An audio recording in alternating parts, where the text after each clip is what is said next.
dalam menyusun pemberitaan kita harus memastikan bahwa informasi yang akan kita berikan itu memenuhi prinsip dalam pemberitaan apa saja dan juga memenuhi nilai berita ini ya. Yang pasti berita itu memang harus berupa fakta yang bisa diverifikasi, jadi ada narasumbernya jelas tuh siapa yang berbicara dan kejadiannya kapan, itu harus jelas. Dan ini mempunyai nilai-nilai berita ini. Yang pertama itu aktual atau terkini. Sebisa mungkin ketika teman-teman nanti menulis berita, itu di hari yang sama ketika peristiwanya itu terjadi. Misalnya ada inovasi atau acara-acara di kampus, sebisa mungkin ditulis hari itu juga supaya tidak ketinggalan nilai aktualnya. Kemudian penting bagi publik. Nah ini yang biasanya yang akan jadi acuan seorang jurnalis itu bakal naikin nggak ya berita ini. Saya akan berpikir ini ada nggak ya kepentingannya buat publik atau si humas itu hanya men-share untuk meningkatkan cerita tentang organisasinya, cerita tentang lembaganya. Akan lebih baik itu bahwa yang kita angkat di awal sebagai angle atau tema itu adalah yang menyangkut kepentingan publik. Kemudian juga kedekatan dan berdampak untuk semuanya. Terutama misalnya ada informasi terkait penerimaan mahasiswa baru, itu kan berarti berdampak untuk orang-orang di luar sana yang akan mendaftar ke ITERA, itu bisa masuk. Kemudian membawa pengaruh dan terkait ketokohan. Misalnya ada informasi terkait pelantikan pejabat tinggi di ITERA, itu kan sebuah yang terkait dengan ketokohan. Atau pakar-pakar yang di ITERA juga bisa mengulas tentang isu-isu yang terbaru dan jadi perbincangan publik. Kayak beberapa waktu lalu misalnya ada fenomena blackout ya, gangguan jaringan listrik di seluruh wilayah Sumatera, itu bisa mungkin pakar ITERA di bidang kelistrikan masuk tuh gimana menyoroti terkait isu itu karena jadi tren, atau juga tentang isu-isu megatrust yang kemarin sempat rame. Next terkait maaf sebelumnya. Nah ada juga human interest. Kalau tadi mungkin yang terkait human interest ini misalnya yang menyangkut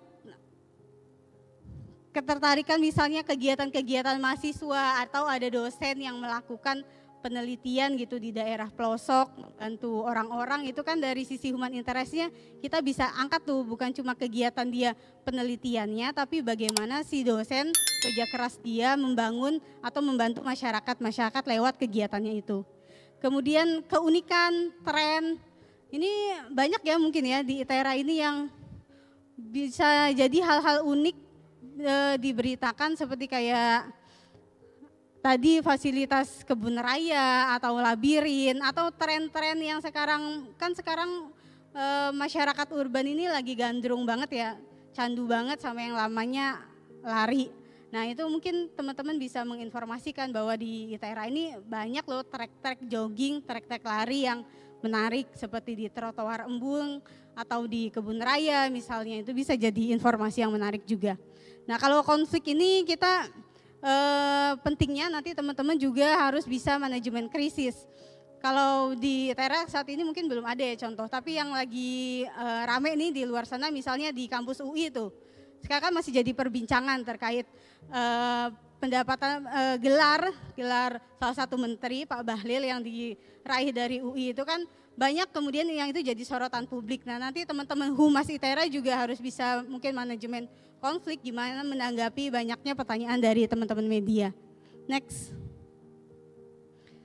Nah ini kalau kita lihat unsur berita itu teman-teman harus memuat setidaknya 5W plus 1H. Sebenarnya ada satu unsur lagi yang biasa dibahas, itu so what. Tapi kita fokus ke ini dulu, what itu ya apa yang diberitakan, kemudian siapa, bisa narasumbernya itu siapa di situ, kapan kejadiannya, di mana dan mengapa hal tersebut diadakan atau dilakukan, kemudian bagaimana nih kelanjutannya. Next. Nah, ini kalau kita mau pilah ya, saya coba bikin kuadran ide. Kalau yang pertama menarik dan penting, itu kan sudah pasti layak diberitakan. Contohnya apa ya tadi seperti yang sudah saya sebutkan, pembangunan, mungkin pembangunan fasilitas baru di ITERA dan lain sebagainya. Yang kedua, penting tapi tidak begitu menarik untuk banyak orang misalnya. Ini juga misalnya pelantikan-pelantikan pejabat itu tidak mungkin tidak begitu menarik bagi orang di luar sana, tapi kan penting bagi mungkin sejarah dan pencatatannya di ITERA, jadi itu juga bisa untuk diberitakan. Tidak penting tapi menarik, kayak isu-isu yang santai tadi, itu bisa masuk. Tidak penting dan tidak menarik, ini jelas nggak bisa masuk ya. Misalnya apa? Misalnya kegiatan dosen di ITERA takziah ke tetangganya, itu kan nggak menyangkut kepentingan publik dan nggak penting juga ya untuk dibicarakan. Tapi ini serius, sejauh ini sih saya mendapat rilis dari Humas ITERA aman ya, terkait kepentingan publik semua. Tapi ada teman-teman humas-humas di luar sana yang dari lembaga-lembaga itu juga ngasih informasi terkait hal-hal yang nggak penting itu. Jadi tolong pastikan nanti bahwa informasi yang kalian susun dan sebarkan ke teman-teman jurnalis itu memang memuat kepentingan publik. Next. Nah, ini alur menyusun siaran pers. Pertama, kita tentukan tema atau angle yang akan kita angkat itu apa. Kemudian kita kumpulkan bahan dan datanya, bisa lewat wawancara pejabat terkait yang bisa memberikan statement dan lain sebagainya.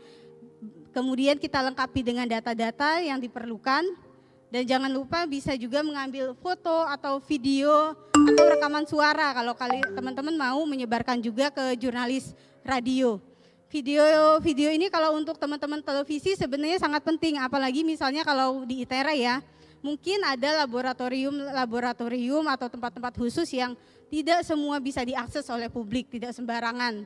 Nah, itu teman-teman sebenarnya bisa bantu kami, teman-teman jurnalis, itu untuk ada dokumenter videonya tentang apa sih aktivitas yang ada di dalam laboratorium itu sangat membantu nanti untuk memperkaya gambar-gambar ketika jurnalis menyusun berita.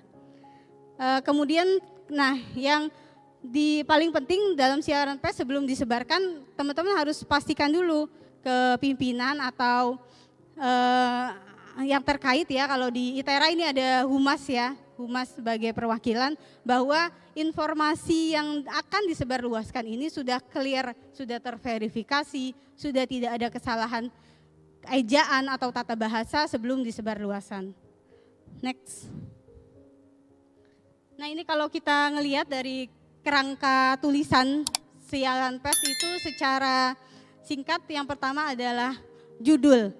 Judul ini harus singkat, padat, dan jelas, tidak bertele-tele, tidak terlalu panjang kalimatnya, ya sekitar 7 sampai 13 kata lah kalau bisa dihitung. Kemudian gunakan kata-kata aktif, kalimat-kalimat aktif ya. Kemudian selanjutnya lead. Lead itu adalah paragraf pertama yang memuat sebuah ringkasan. Kalau bisa dari dalam lead ini sudah masuk tuh semua unsur 5W plus 1H-nya. Atau minimal kalau misalnya terlalu padat informasinya 5W. 5W itu yang paling penting, nanti sisanya how-nya dan so what-nya kita akan jelaskan di paragraf selanjutnya. Tubuh berita. Nah, ini juga yang untuk menyusun tubuh berita itu alurnya dipastikan bahwa alurnya itu padu, paragrafnya juga padu dan tidak loncat-loncat istilahnya. Next. Ini adalah konsep piramida terbalik yang biasanya jurnalis pakai untuk menyusun berita. Jadi yang memang paling atas itu adalah informasi yang paling penting tadi, rangkuman yang bisa segera menginformasikan kepada pembaca tentang apa yang ingin diinformasikan. Karena kalau misalnya nanti pembaca hanya punya waktu 5 detik atau 10 detik untuk membaca berita, ketika dia sudah membaca paragraf 1 atau 2, dia sudah mendapat informasi yang utuh. Karena itu informasi penting-penting itu harus kita dahulukan. Kemudian detail, hal-hal penjelasan yang lebih lanjut terkait apa yang akan kita beritakan. Kemudian next, informasi penunjang yang terkait juga. Nah, ini kan teman-teman juga harus memahami ya target platform yang bakal teman-teman tuju. Apakah ini siaran persnya mau disebarkan untuk teman-teman media cetak, online, televisi atau radio. Pastikan bahwa bahan-bahan yang kalian sudah kumpulkan itu sesuai dengan kebutuhan teman-teman televisi. Seperti tadi televisi pasti butuh dukungan misalnya tambahan-tambahan video. Nah itu boleh disisipkan. Next. Oke, ini sekilas tentang trik and tips untuk menyiapkan siaran pers. Yang pertama fokus pada kepentingan publik atau kebutuhan publik itu apa. Kemudian kalimatnya singkat, padat, dan ramah mesin pencarian Google. Sertakan data dan fakta. Kemudian juga hindari kesalahan ejaan dan tata bahasa. Dan riset kebutuhan media. Bisa kalian teman-teman coba deh pelajari misalnya di Harian Kompas ini ada apa aja ya. Sebenarnya Harian Kompas itu punya rubrik yang namanya Iptek. Dan itu bisa mengulas tentang teknologi-teknologi atau riset-riset terbaru yang di perguruan tinggi dan sudah diimplementasikan. Ini kan sebenarnya nyambung dengan apa yang ada atau yang dipunya dengan perguruan tinggi. Nah itu sebenarnya bisa banget teman-teman coba usulkan ketika memang ada riset-riset yang menarik nih, apalagi kan di ITERA banyak juga ya program studi yang hanya satu-satunya ya di Indonesia, beberapa program studi. Nah itu kan riset-risetnya yang terbaru mungkin bisa diinformasikan juga ke teman-teman media. Kemudian program-program televisi juga, misalnya di CNN atau Trans TV itu ada nggak ya program yang untuk mengulas tentang pendidikan tinggi? Kalau misalnya ada, coba kenalan sama jurnalisnya dan tawarkan, oh kita punya ini loh, supaya informasi tentang perkembangan pendidikan tinggi di Lampung ini juga bisa tergambar ya di Indonesia. Karena jujur, saya sebagai perwakilan jurnalis nasional di Indonesia, seringkali lebih banyak memang menulis tentang kasus kriminal. Dan itu memang jadi sorotan untuk informasi di luar sana. Beberapa kali kayak yang tadi tulisan saya tentang cerita tentang mendatangi kampung begal di Lampung Timur misalnya, itu jadi bahan riset teman-teman mahasiswa di kriminolog UI gitu kan. Nah itu hal-hal yang kayak gitu kan sebenarnya kita bisa saling take and give ya, bahwa kalau teman-teman menyampaikan informasi tentang perkembangan riset terbaru, nah Indonesia ini jadi lebih paham nih bahwa oh di Sumatera itu ada ITERA yang dengan segala hal risetnya itu ternyata bagus ya pendidikan tinggi di Lampung. Itu juga bisa mengubah persepsi publik. Itu teman-teman. Dan jangan lupa yang terakhir kita harus mengawal sampai berita itu kalau bisa ya dimuat. Kalau misalnya kita bisa cari ya di mesin pencarian Google sudah dimuat atau belum nih beritanya. Atau tanya langsung ke teman jurnalisnya kalau memang kita udah kenal.